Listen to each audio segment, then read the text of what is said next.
So it's been a minute since I've actually talked about the iPhone XS Max, and what's very interesting or not interesting at all is that when this iPhone came out, I was kind of excited about it, but there were a lot of things about this device that didn't really hold up extremely well. I think the body, the build quality, those type of things held up extremely well, but there were, specific things like the battery life that I wasn't a fan of, and I didn't really think the performance was all that great. But I just did a speed comparison. I did a full-on comparison between my iPhone XS Max and my iPhone 11, and what actually shocked me was that the performance that I was getting, not only in terms of RAM management, all that stuff, they have the same amount of RAM, but in app opening and app loading speeds, I was getting a faster performing phone from my iPhone XS Max than my iPhone 11. Now, one thing to keep in mind is that these phones are different, than what Apple is going to be doing in the future. What it's looking like is, Apple's going to be underclocking CPUs, they're going to be getting old chipsets to new phones, things like that. The iPhone XS Max came out in 2018.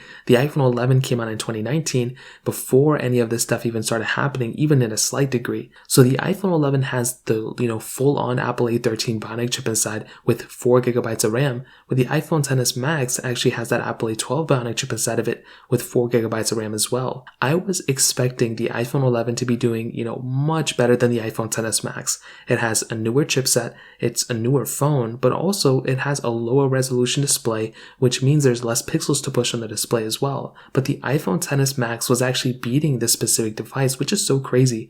The iPhone 11 right now, I think, is probably one of the better iPhones you can buy in the brand new or used market, and the fact that the iPhone XS Max was actually beating this device was actually pretty insane to me. Now, what I would definitely tell you is, and there's pros and cons between both, and a $1,000 phone from 2018 is still a pretty good device. But when I was looking at my iPhone 11 Pro Max, that is a really good device still, and I would probably recommend buying that phone over the iPhone XS Max without a doubt. But the fact that the XS Max was doing that great actually is pretty insane to me. So if you own an iPhone XS Max, or if you're somebody who uses an iPhone XS Max every single day as a main or side device, I would be super curious to see and hear if you have experienced any crazy slowdowns or anything like that. When the iPhone 13 Pro Max came out, I went ahead and compared the iPhone XS Max to it. When the 12 Pro Max came out, I compared the XS Max to it. Same thing with the 11 Pro Max, and I don't really recall if I was experiencing any crazy big problems or any crazy big differences from something like a XS Max and an iPhone 11 Pro Max. The battery life and, that side, there's big differences there, but the performance was always pretty decent on the iPhone XS series, but the fact that it was, I was getting better speed and better performance from the XS Max over my iPhone 11 is actually kind of concerning in my opinion. So I would love to hear your opinion on this. Let me know in the comment section below. Hit the like button, that would mean so much, but definitely hit that subscribe button. More importantly than everything else, I love every single one of you guys. Hopefully I'll catch you guys in the next video. Peace out till then.